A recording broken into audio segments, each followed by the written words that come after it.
today. We want to say welcome to the Dennis Year Effect podcast, where business leaders, entrepreneurs, and visionary share the blueprint and their breakthrough. I'm your host, James Dennis here. And every week we dive in with different business owners to have the conversation about business. And really, this is your front row to the playbook. So let's get into it. Okay, let's go. So we're going to get started here. Today we have a very special guest. We call him Chef Wad. This is a guy, we go way back. At one point we got disconnect, but I always watch him online, watching his movement. And actually sometime last year, seeing the passion in this guy when he's cooking, putting some short videos. And I actually called him and he actually worked an event for us and he cooked for about maybe 15 to 20 people. It was a smaller event. However, one thing I can tell you, everybody loves his food. And to a point, by this December, we're having this event again. We should be having this event in December. And guess what? We're not hiring anybody else but him for the food. That's how good it was. So, my friend, welcome to the show. Good to have you. How are you today? I'm doing good, man. Thanks for having me. Of course. And we scheduled this interview for a couple months now. And I know you got busy. We got busy. We had to reschedule it. And as being a food connoisseur, knowing your food, I just want to start just to loosen up a little bit. What is your favorite dish to cook? Like your all-time favorite. So you know what? I can eat this 3 times a day, 7 days a week. What would be that? Oh, man. My favorite, I have a couple of them, but the main one is Cajun Alfredo pasta. And it's actually my signature dish. Cajun Alfredo pasta. Yes. Why do you think that is? Why do you think that's your favorite dish? Oh, man. The reason why is because working through so many restaurants, I always do that dish. And a lot of people that's always liking it. Every time I make it, people loving it. And not only that, and I'll constantly keep trying it until I make the best recipe for it. Once I finally create the best recipe, which is my my ingredients, and I just know it is what it is. It is the main thing because everyone like it. Everyone like Not it. one person ever telling me, yo, I don't like that pasta. Hey, And it's good. I'm going to make a special request. Can you make that pasta for this December when we... Definitely. Okay. Definitely. Guarantee. You guys 100%. ready to try that pasta? Yeah. Amazing. Now, another question, right? If you could cook for any celebrities, a public figure, who would it be and what would you serve them? Would you serve them that pasta? Oh, man. Celebrity. What do you mean by celebrity? It doesn't matter any type of. Yeah, any type, maybe movie actors or maybe a singer, or it doesn't matter. Any, celebrity figure. Who would it be? Oh, man. It would be LeBron James. LeBron James. Oh my God. LeBron James. Hopefully one day he watched this, right? That would be pretty cool. Can you imagine we actually eventually get in touch with LeBron James one day and then you actually get to cook for him and he sees that episode? Oh, that would be pretty dope, right? yeah. It would be Jeez. awesome. That would be pretty awesome. Yeah. What would you cook him? Oh, man. I would definitely cook him The pasta? aside the pastas, and I would cook him a lamb chop. Oh, lamb chops. Oh my God. You can never go wrong with that pasta with a lamb chop. Oh my God. I'm hungry right now. But that's pretty cool, man. That's pretty cool. Now, tell us a little bit about you, the audience who don't know you. Tell us a little bit about your background. How did you get started in the catering business and what inspired you, to create your own business in the catering aspect? Oh, man. It's so much. But pretty much, man, I was born in Haiti. And I came to America 1999. 1999. That's 2 years before I came to America. Oh, for real? Yes, I came in 2001. Yeah. When I came to America, that's when America was pretty decent. Everything was a little bit different at that time. Mm-hmm. So when I came to America, pretty much my goal was I wanted to be a police officer. I'm not gonna lie. I used to always want to be a police. I always used to love how the polices are heroes and stuff like that. Okay. That's always something that I used to like watching movies in Hades, like those cops and stuff like that. Yeah.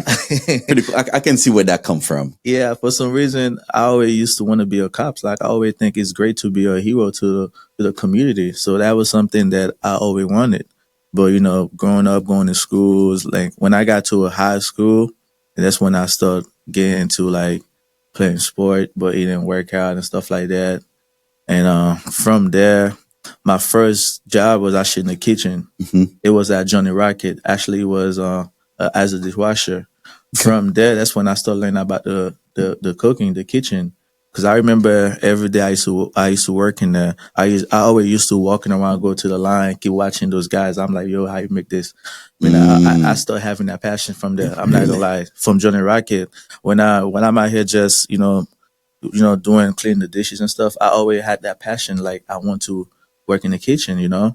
So by going back and forth, dropping the dishes to those guys, watching them, it started inspiring me because I'm like, man, I want to be in the line one day too.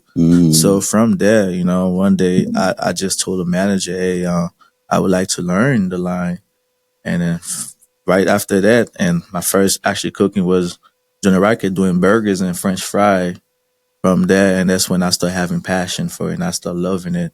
And I also used to cook at the house too. I always used to watch my mom cooking. One thing my mom always telling me, she always used to tell me that it's actually scrolling me growing up too. She said, if you don't want no McDonald's every day, you better learn how to cook.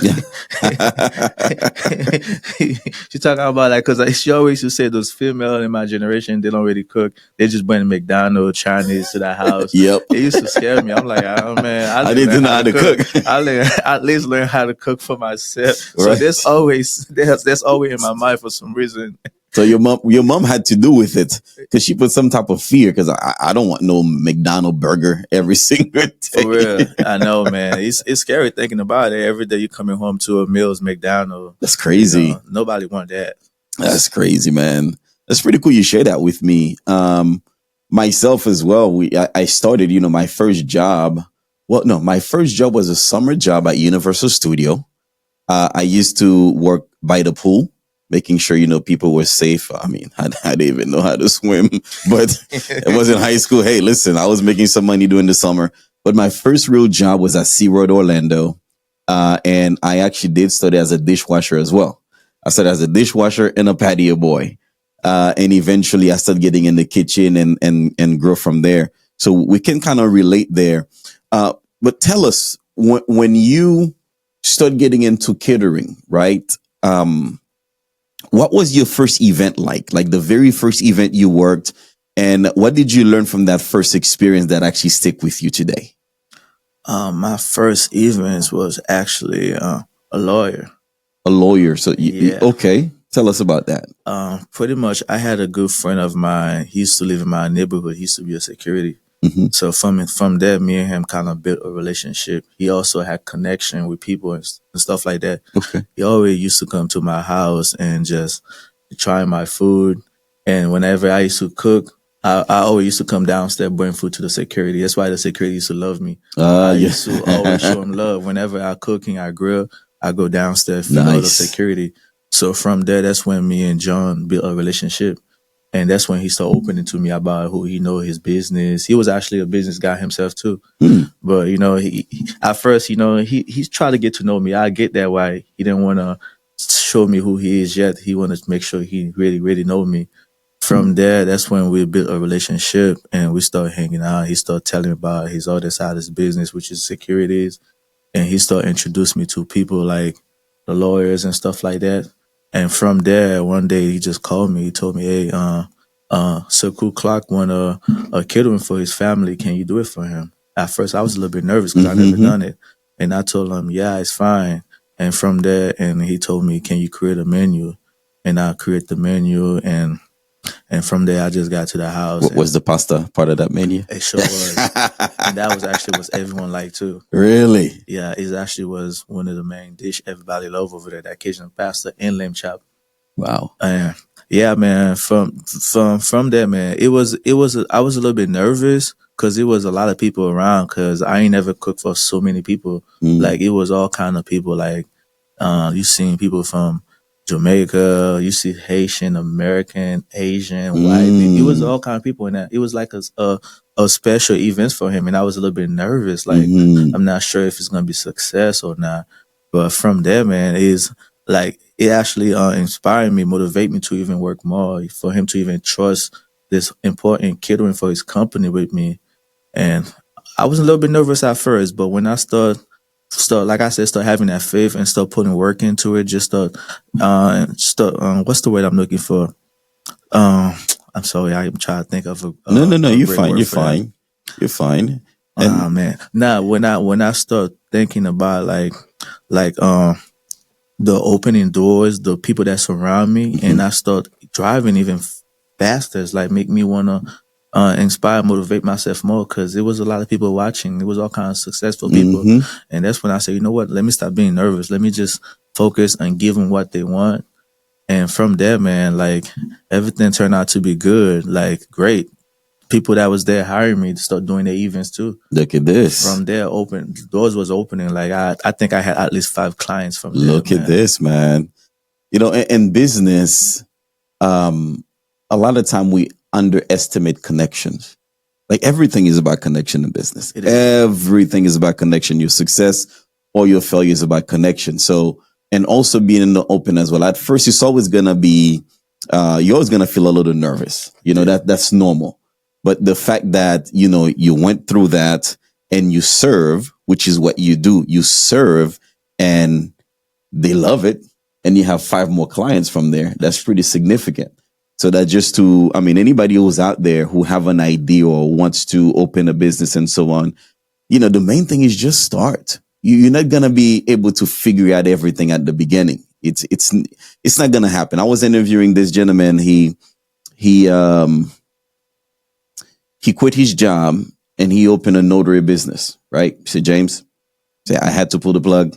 I've been working for corporate America. I'm tired of it. I had to pull the plug and put my back against the wall. And he was telling me on his first case, he got the call to do a notarize a paper. And he said, okay, here's what I'm going to do. When I get there to the client house, I'm going to do this. I'm going to do that. And then I'm going to do this. And he's preparing. He said, let me tell you, when I get there, I did none of these things. Wow. Because when he gets in there, he was just overthinking the whole process. Like business is simple. It's more of how can I serve you? What are you looking for? Based on what you do, then I tailor my service to you. You know, so it's always going to be nerve-wracking at first, but just get yourself down and get the job done, which is exactly what you did. Okay, next question. Catering actually often come with a little bit of pressure. I mean, when you have the date and the time, you have to actually make it work. And if the event, let's just say, is on the 10th, well, there's a lot of things that come into place so you can actually perform and do well. So when it comes to that, how do you manage the stress and keep yourself and your team organized during the big event? Oh man, I'm not gonna lie, man. It's always a lot of stress in that situation. Yep. Especially when you don't really have a big team, because I don't really have a team like that. It's just me, my wife, and one homeboy. Like he's not really full time with me. It's whenever I needed help. Pretty much whenever I have events, what I try to do is whenever somebody hire me, the best thing I always do is I make sure I don't have nothing going on in that weekend. I make sure the dates they have in the events, I make sure I have at least 5-day gap before the event so I can start, you know, have a plan. You make sure I have everything situated, you know, make sure I got everything that I'm gonna need it. Cause a lot of time whenever I had that experience myself. One time I had to take an events, right? I didn't think about the time friends, like the time friends between I had another events that following week, but I forgot about that. So I add another events right back to it. And both events was big. It was a lot of pressure, frustration, because the fact that I know after I'm done with this event, the first event, the following events, I'm gonna have to have more time to make sure I have everything situated, make sure I have everything planned. Because it was a lot, man. It was a lot of pressure, a lot of frustration involving. But pretty much, man, all I can say is, man, whenever you have events, try to do your best. Try to make sure you have a gap, like enough time for yourself. Enough time to make sure you're gonna have everything situated. Because a lot of time, we just try to just go on, just keep taking events, but not knowing that the time frames that you have, like, it's just pretty much, man. All I can say, man, in this situation is just make sure the time frames you also make time. You think about the time frames that the events is, not try to overwhelm too much. Yeah, because you need a level of preparation, and I can imagine if the event is just say Saturday, for example, and then it's Thursday, you already have to, let's just say it's 20 people, 25 people. You got to get everything ready, like the items that's going to be on the menu and so on. And I would say the preparation with wifey and you are the guys that also work with you. It's more of getting them in tune with what's to expect. Do you guys sometimes go, before you go set up, do you go inspect the place, see how the layout is as well? Sometimes you do that? Yeah, sometimes I do that. It's good. It's very, very good. Yeah, everything you do require a level of preparation. And one thing I want you to talk about is what is it some people don't realize that goes behind the scene at the catering event. So when you're in the event, yes, we the table set up, people are having a good time and so on. They're getting the food, and I know you're looking at their faces to make sure they're enjoying the food and so on. But what are some of the stuff that goes behind the scene that people don't see in those events? Oh man, like a lot of nervousness. Like you get a lot of nervous because you don't know what people are gonna think, about the food and stuff like that. Pretty much, man. Like to me personal, the thing that I go through behind the door without people seeing is nervous, and I'm always worried about what if they don't like it, what if this went wrong and stuff like that. And beside that, pretty much for me, that's the only thing that I go through behind the scene is nervous what people are gonna think, if they're gonna like it, if they're not gonna like it, am I gonna lose client? What if I didn't put the right ingredients in that food? What if this food don't have taste? Like how the guests gonna feel and losing clients? That's nervous. Being nervous is like one of the things that I go through it in the back. Nobody has no idea. Okay, you said nobody have any idea. So your team don't realize you processing that at all? No, they don't. Okay. Only my wife do, because she know me well. She know my face. She's like, oh man, you okay, babe? You got that. And you need that support sometimes. Yes. You need that confirmation. And it's that get me to think, right? You speak with people who perform, maybe it's a musician, a rapper, it doesn't matter, even a pastor sometime, or maybe a public speaker. Most times before they perform, they do feel nervous. And I believe it's part of it. Because at the end of the day, when you look at what you are doing precisely, is you are creating an experience. What you're doing is not just cooking. You are creating an experience that's going to last forever. And first and foremost, the food got to taste good. Mm-hmm. So when the food tastes good, that's the start of creating the memory. Yes. Right?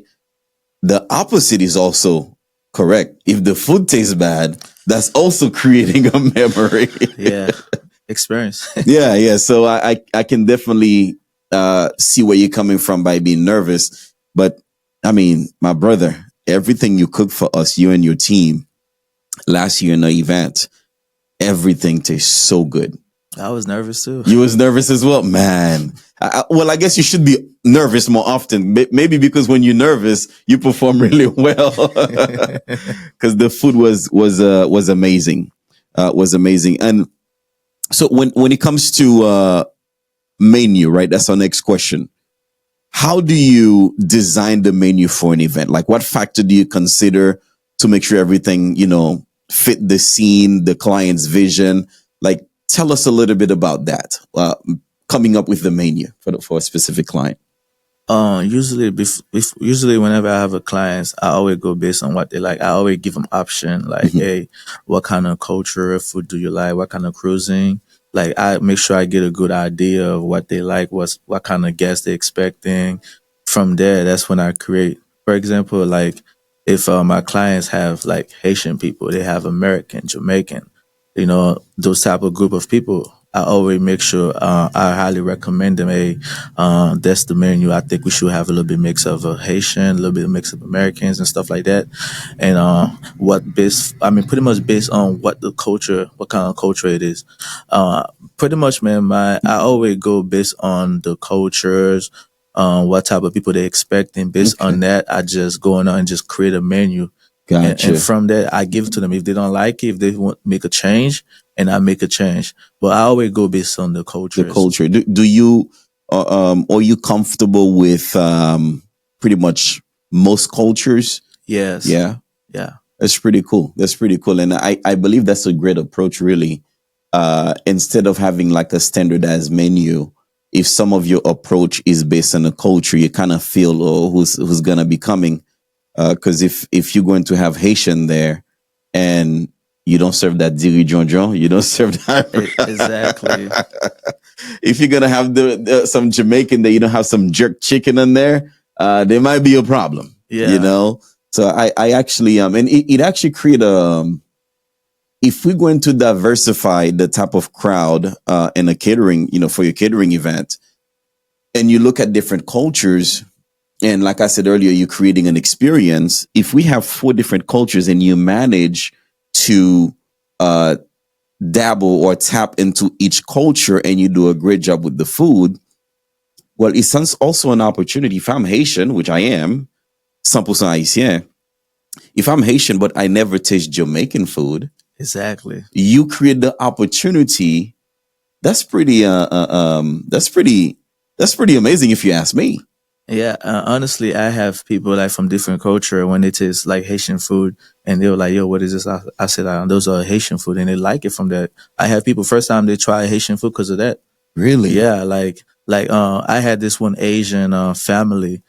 They had came to one of my catering. That catering was kind of like mixed culture too, and I had a little bit of Jamaican, Haitian, Americans, regular food like that, and some of the Asian people from what is it, China? I'm not sure, but somewhere in the Middle East and Asia, they first time they ever try Haitian food, they in love with it. They never know what it was. Really? And it was definitely a great experience for them because they never tried it. Just because of that fact that they came to that event and they have a different culture food they taste it. Now they get to understand there are the different food out there too.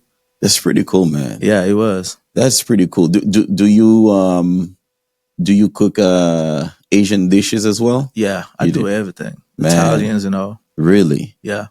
You are hitting talent, man. Like we got to get you out there. Get you more business. So can you share maybe a memorable event that really stand out for you? Maybe something that went incredibly well, or maybe something that went incredibly challenging for you. Tell us a little story about that. I know you mentioned the lawyer, which was a really great story, but outside of that, tell us maybe a memorable event that you had that stand out to you and why. Oh man, one of the biggest catering that I did was over 130 people. That one was stand out for me. That was a good experience, a good memories. I would never forget that day. Cooking for 120 to 30 people, like it blew my mind. Yeah. Like when I look around, seeing all those people eating, I'm like, whoa. I couldn't believe it. I'm like, wow, man, I'm impressed myself. Like, you feel me? Like for anyone to trust you, especially, it was a graduation to events like that with 130 people. They really have to really trust you, right? Yes. 130 people, man. Like imagine something bad happened, like, something wrong with the food. You didn't do enough food for the people. Like anything could go wrong. That's true. And that's a lot of pressure. But during that experience, man, it actually inspired me more, like to watch those people was enjoying it. Everybody was enjoying the food. People was just vibing. people coming up to me telling me, "Oh, the food is good." Like it was nothing but good feedback. That I would never forget that day, man. Us 130 people, man. When it took me a success, man. I would like that was the biggest events I ever did, man. Really? 130 people, man. Tell us about the preparation. How did you prepare for that? Oh man, that we had to rent out a kitchen. Okay. Walk us through that process. Yeah. What I had. I'm sorry. Repeat that again. I'm sorry. No, tell us about the process of renting out a kitchen. Like, tell us about the back of the scene of that main event. What did you go through the process? What were some of the challenges before you get to serve those 130 people? Oh man, the challenge was to keep the food heated. Because the place that was my fault. That was me and my partner fault. We forgot to check out the place, see how the layout is. So we didn't know they didn't have like a back room, like a kitchen, anything like that. So we had to figure out how we gonna keep all those food warm. Because the events was like 4-hour events. They have appetizer and full course menu. Like we had to find a way to keep the foods hot. So our last option, that was last decision, last option, man. We found out there was a company that have those warmers, like it's like a whole kitchen food warmer. So we had rent those out. So when we rent those out, it take us a lot. It was a lot of frustration because the thing was heavy. Big. We didn't have no truck. We didn't have we wasn't prepared for that. It was very, very frustration. Man, that event is success, but it was a lot of headache because the last minute not preparing ourselves, not knowing that they didn't have no kitchen back there. And we thinking that we're just gonna burn everything, set it up in the kitchen, warm it up, but we didn't have none of that. We had to last minute figure out how we can rent out some warmers. I'm not talking about regular burner. I'm talking about the big shams, like at the restaurants. Exactly. Yes. Holy And moly. we got lucky last minute. We rent out a couple of them. And from there, man, we had the food in the back room, not even the kitchen. And not only that, we had appetizer. We had to find a way how we gonna cook the appetizer. Some of the appetizer we make them scratch right there. Imagine we had no kitchen, Really? just a small little room. We had to bring our personal small fryers, and we had to cook everything right there, man. It was definitely a bad and a good experience. It actually was a I live and learn lesson for me because next time, to prepare, ask questions Yes. first. We didn't ask those people. We just thought it was just like a ballroom with a kitchen. A lot of time, the ballroom usually have a kitchen, so that's why we assuming. But the fact that they didn't have that, so we had to figure it out, man. Like we couldn't tell them anything. We had to figure it out. We couldn't tell the client, "Hey, man, I'm sorry, we can't do this because you don't have no kitchen, man." We just had me and my partner. We just had to figure it out, and we did, and everything turned out to be good, man. That's amazing, bro. That is amazing. And I could say this is one of the reasons you need passion to do that because you love cooking and you come with these challenges. So if it wasn't truly a passion, if let's just say someone just start this business just for money, there are certain challenges you're going to face. You'd be like, you know what? You're going to give up. Nah, forget it. Forget it. You're going to give up. You gotta have a level of dedication, a level of passion, to go through some of the challenges required on this field, man. That's pretty cool. Thanks for sharing that with us. Now, so far, how have God been a pinnacle point of your business? So let me give a little bit behind the scene for context. Now, you were a gentleman. When I scroll around your social media, especially on your TikTok account, you always spending time on prayers. You spend a lot of time with your family, singing as well. I've seen some of them. And you were a believer as well. Now, how have God played a role in your business so far in this point? God definitely played a role in my business. Like, I'm not going to lie. He was the reason why my business success in the first place. Like I said, man, before I truly know who God was, he was playing a part of my business, a part of the role, but I didn't notice that till actually later on and stuff like that. Cause, everything that I would start praying for, he was actually opening doors. And I was like, God, please, I need a catering this week. Like literally every time, like I would pray, he was showing me that, hey, I got you. Like just trusting me. And yeah, man, like everything I do is through faith, man. Like I said, it's through faith, believe Amen. in him, man. Amen. Amen. And as a faith-based company yourself, we run a financial firm, and everything we do is faith. Put him first. And we put him first in everything we do. And at first, we were saying, let's put God first, put God first. We would say it, but our action would say otherwise. For the past few years, man, it has to be God. It has to be God, to a point where every day, 12 o'clock, even if I'm here or not, my guys are holding hands in the training room and we are praying. That's the culture we built here in Connecting America. So to me, anyone who's looking to, I don't know where your faith is watching this, but I don't know how you do it without God. To me, it's all God. And when things don't make sense to me, when me personally have a project that I only see a little bit of the vision, but I know there is more out there. I'm talking to God. I say, God, you show me this. I'm working on this. The rest is yours. Let me know what you need me to do. And then I move from there by faith. Yeah. So thank you for sharing that with us. Now, for your cooking, how do you see the future of the catering business? Like for yourself, are there any goals, any expansion, or any new ideas you're working on for the future of your catering business you'd like to share? Right now, like I said earlier, my main focus is a food truck. I prayed about it and God been revealed it to me. And I truly felt like by doing this food truck, it's going to elevate me to where I need to be. My biggest, right now, I'm not going to lie, my biggest fear is a little bit doubting. I've been doubting myself, like I said, sacrificing. Like I have to let go, and that's one thing I'm struggling with. I start having this little doubt lately, due to the fact of bad experience. Like I had a real bad experience in that business field. I'm just gonna make a quick. I'm not gonna go all the way about it. I'm just gonna use a quick example. No, of course, yeah. Whatever you want to quick share. example, like I used to be part owner of a restaurant before. The restaurant was it was a regular restaurant, then turned to a club. That's the reason why. This is a little bit part of my testimony. Like God had blessed me with that catering. Like literally, He did bless me with the catering left to right. Then I turned that catering to a club, and that was the reason why. That's the reason why I'm at right now, because I had lost the restaurant that we used to own, because we turned it to a club.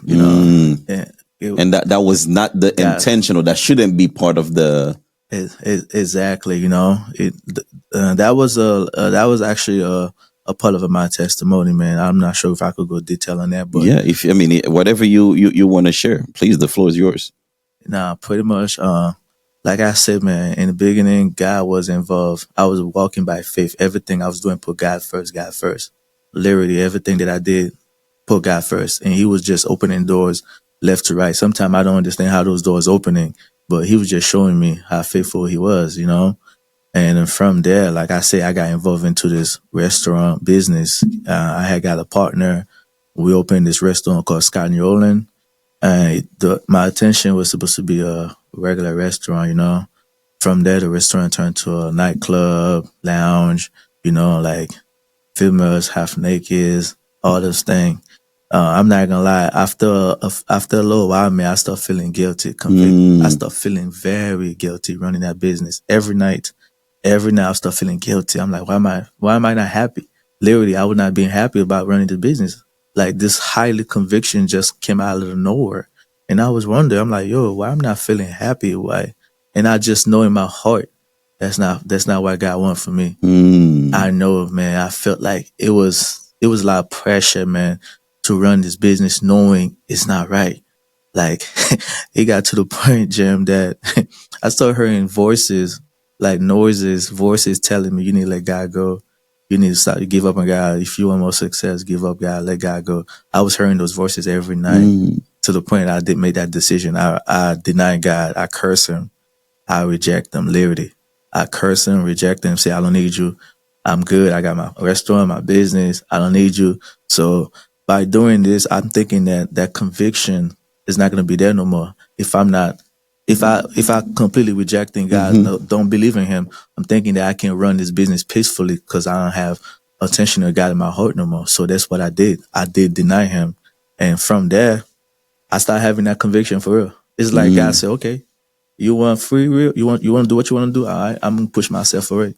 So from there, man, I started having conviction. I started running this business. Everything was okay, having a good time. Money was making, business started booming. That's when I started having problem. Out of nowhere, I started having problem with all the Haitian business. And the Haitian business that had like a hookah lounge restaurant, yo, they would start going against us. They was coming over there, sending people to start problem. Bro, when I'm telling you, man, it was a lot of challenge running this business, man. Just right after I just cursed God, all those things start happening, like start having problem with the law. I start having problem with all kind of different owners. I start having threats. I start having people calling me, threatening me, telling me I need to slow down, making too much noise. Yeah, I'm telling you, man, it was an experience and a challenge for me, man. Like it got to the point that uh me and my partner, we did so much to make sure this business was running smoothly. Nothing was going right. It's like no matter how hard we try, it's always something to the point we sent thousands of dollars in Haiti to do voodoo to make sure try to get the resource wise things happening, why so many falling into the business. But the whole time for me, I know why. But I don't know about my partner, but I remember one night we had a big event, Vaglaville. Vaglaville is a Haitian group from Haiti. They came performing at the place. I remember that was one of the most successful events that we had in there. And after the event's done, man, while I was in a restaurant closing down, I had open vision. I saw myself gunned down. Like, literally, it felt so real, bro. Like, literally, I was just cleaning up. Next thing I know, I just saw a vision. I was gunned down in a restaurant. That one right there gives me a wake up call. Like, right after that, man, I start having phone calls. Somebody telling me, hey, we know what time you're getting out of work. You need to slow down, stop making noise. Like, people just calling me in private. Like, and I'm like, yo, I'm not doing nothing wrong, bro. We're just running the business. Cause we was one point of time, Sky, New Orleans. I'm not sure if you know about it. We was one of the hottest spot in Orlando. Everybody used to be at our spot. Two reasons why people used to love there. I have one thing about me. I have idea. I didn't think about like how the other Haitian lounge do. I think outside the box. I started doing different events for Spanish, Asian. One of my partner was Asian, so I would have Asian people there. I would have Spanish people there. I would have a different mix, and the food too. Everybody was just having a good vibe. That's the reason why our spot used to be always popping. And from there, that's when all the jealousy, different business owner in Orlando start hating, start doing voodoo in the place. I start seeing candles in the bathroom.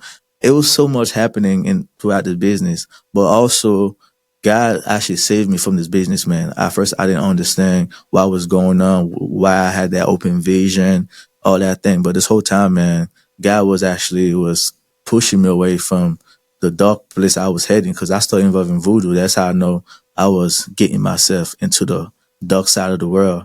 But like I said, man, after we did all that, man, the business getting worse and worse and worse and worse and worse to the point, man, I finally left the business, man. It was too many stress. I started having all kind of suicidal thoughts. I was dealing with a lot of depression. It was a lot, man. It was so much in behind that business. A lot of people didn't even know what I was going through. People thinking that, oh man, I was just going to the restaurant, everything was good. But no, I was dealing with a lot of issues my wife didn't even know. I was dealing with a lot of depression, a lot of suicidal thoughts, a lot of happened, man. But after all that happened, God completely got me out of the business. I lost the business. I went my separate way, left everything. I didn't get nothing. I lose everything pretty much. Everything that I put in the business, I didn't take nothing back.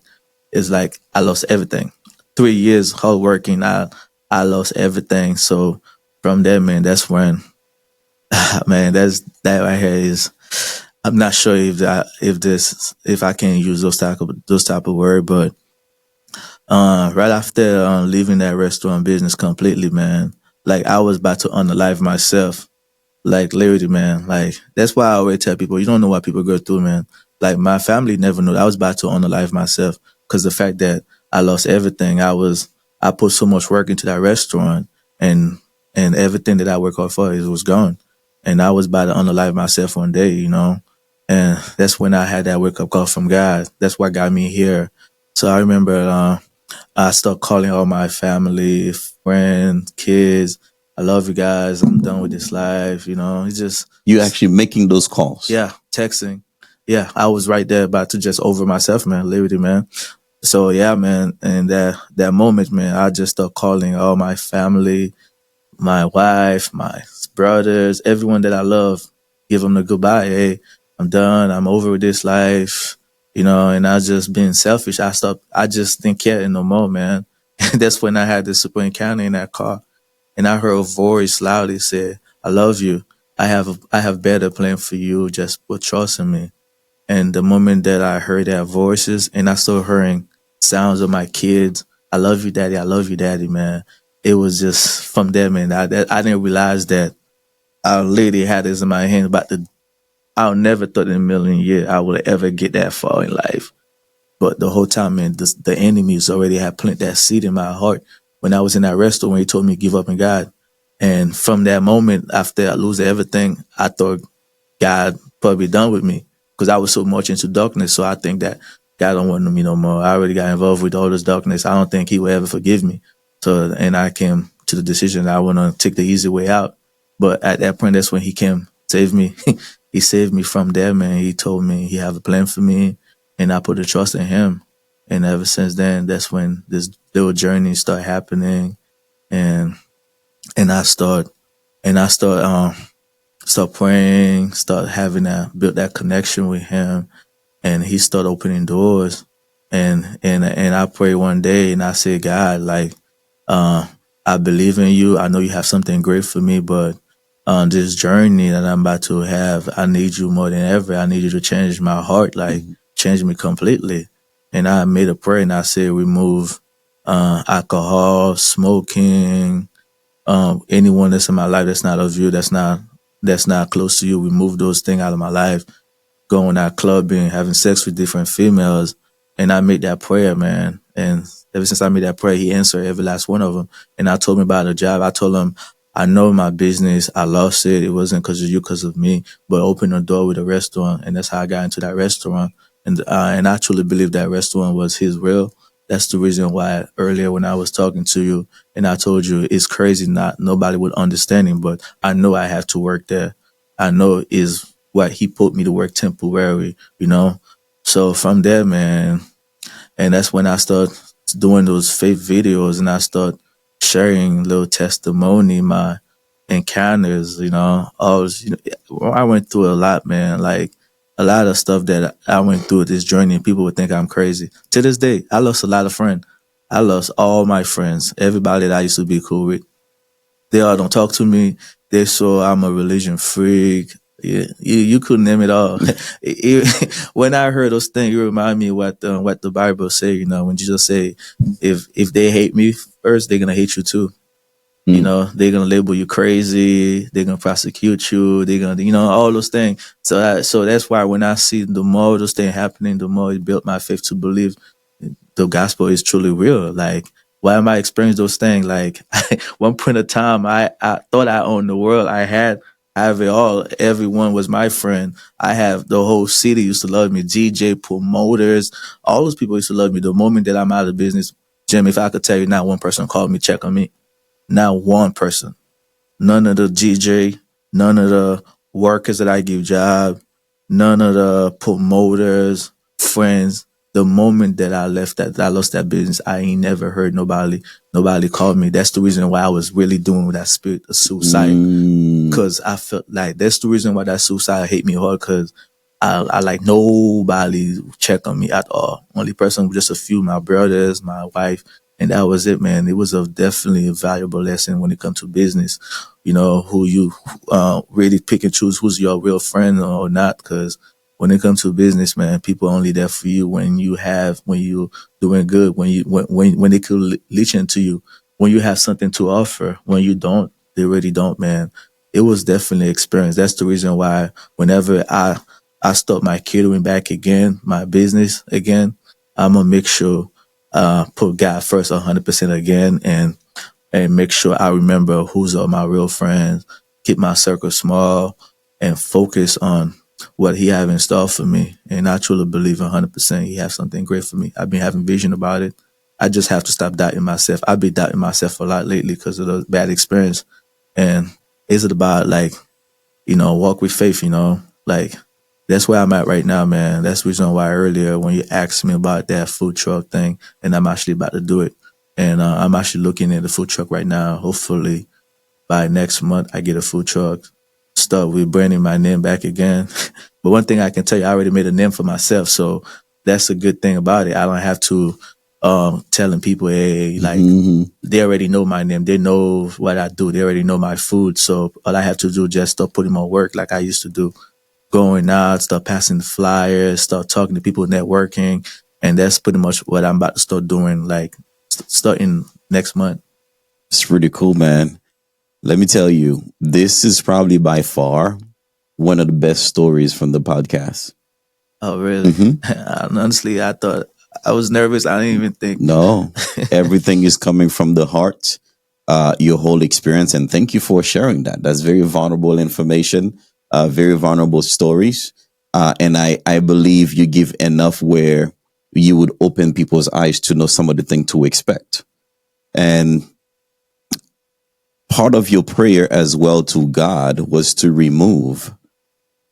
Yeah. Yeah. So I think not only God is giving you the path of the restaurant you mentioned, but also God answer your prayer because you did say, hey, remove anyone in my life that is not right, and remove smoking, remove this, remove that. And the way you explain it to me, He's doing just that. Yeah, He is. Makes sense? So coming from experiencing success, rejecting God at one point, you go and grow your business functioning without God, eventually you start seeing the deficiencies, the threat, what you're doing, and then you get to a point where you almost collapse. And at the end of the day, you find God again. Yeah, I did. Let me tell you, man, this is powerful. I did. I appreciate you sharing that story. And for anyone who's watching, this is one of the reasons we bring different people. You hear the true stories, you hear the hard stories, you hear the good, the bad, and the ugly. And I believe this story you just say right now, it was just so beautiful. It was extremely beautiful. So thank you for sharing that with us.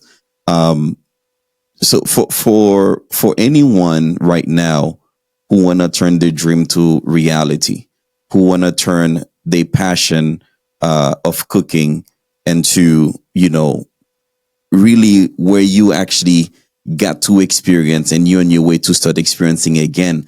The only difference is you have God. Well, the main difference is you have God as part of it. But for anyone who's actually processing or thinking about opening a catering business, what are some of the things you want to share with those people?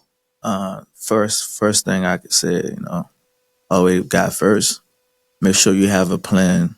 Like sit down, have a plan. Like how you gonna start it, how you gonna finish it. Don't just jump in expecting you're gonna swim. Like have a plan. Most important is have a goal. Also, I didn't have a goal at first. I just jumping in, but for me, it was an experience. And pretty much, man, just make sure you just have a plan, about how you're gonna start, how you're gonna finish it. Because one point of life, there is a beginning, there is the end. If you don't figure out your plan, how to start it, you're not gonna understand how to pursue your dream. It's true. You definitely have to have a goal, your plan. Like it's very important. It might be a risk, but if you set up the plan, you're taking that risk. At least you're expecting what's gonna happen. If from good to bad, it could be an experience. But if you don't have a plan, you're not gonna understand what you're doing. You're gonna be completely lost. And that's one thing I didn't do. I didn't have a plan. I just was going by faith, which is a good experience too. But I learned from there also. When it comes to the business, you gotta have a plan. You gotta have a plan. You gotta have a plan. You must. I truly agree. And I understand. And one thing you mentioned earlier, and I forget to touch base on that, is I mean, we most of us we deal with that, the doubt, the spirit of doubt. Oh yeah. And when you put doubt to, you're looking at the foundation of doubt, you're going to find fear as the foundation when you doubt it. And the Bible says, God did not give us the spirit of fear. Yes. Makes sense. So I believe part of your journey right now, the enemy is still trying to play a factor of your success where God is taking you, because the spirit of fear is not from God. I wanted to elaborate. I wanted to say that earlier and I forgot. It kind of slipped my mind. Now, let's go back to the experience, right? We spoke about how you're not just cooking, you're bringing an experience, and food often bring people together, right? So when you are watching people, for example, 130 people you cater to, and all the events you have, what's your favorite part of watching people actually enjoy something you create? Smiling. Smiling. When I see them eating, they're smiling. That's what I love seeing. When I see the people enjoying the food, smiling, Precious telling me that it's great. It's like That smile. on their if you was face. that high in nervousness and you see people smiling, like, Yeah, I think that's what I enjoy, watching the people eating the food, smiling. That's how you can tell when somebody loving the food, if they smiling. If you eating something you hate it, you're gonna see your face expression like. But seeing people just enjoying it, like smiling, and that put a smile in your face. Yeah. That's pretty cool, man. That's pretty cool. And last question I have for you: if you can describe your catering business, how you serve, in one or two words, what would it be? So I'll repeat that again. If you can describe your service in one word or two words, what would these words be? Oh man, let me just make sure this coming out of my heart. Oh man, one word would be successful and passionate. Okay. Success and passion, which I can vouch to that. Every dish you cook, you catered to us last year, you can feel the passion. You can feel it was cooked with heart. Makes sense? Thank you. So with that being said, if someone watching this episode here and they would like to reach out to you, tell them your phone number. How can they they can reach out to you? Yeah, you guys can reach out to me, and my phone number is 407 508 2669. You also can reach out to me on Facebook. My Facebook name is Wadner Ludor. Wadner is Wadener. Last name is Ludor, Louidor. You can also reach me on Instagram, chef_Wad Special 88. And TikTok also, chef_Wad Special 88. You can reach me any one of those platforms. Beautiful, beautiful. Well, if you are looking to have your next event, Christmas is right around the corner. Make sure you reach out to Wad. I hope this episode actually bring you value. As you know, our goal is to constantly bring you value, constantly have you see faces and hear the stories of business owners who are local. So I hope this episode here bring you value once again. May God bless you. May God bless your family. And may God bless this beautiful country we call America. Bye-bye, everyone.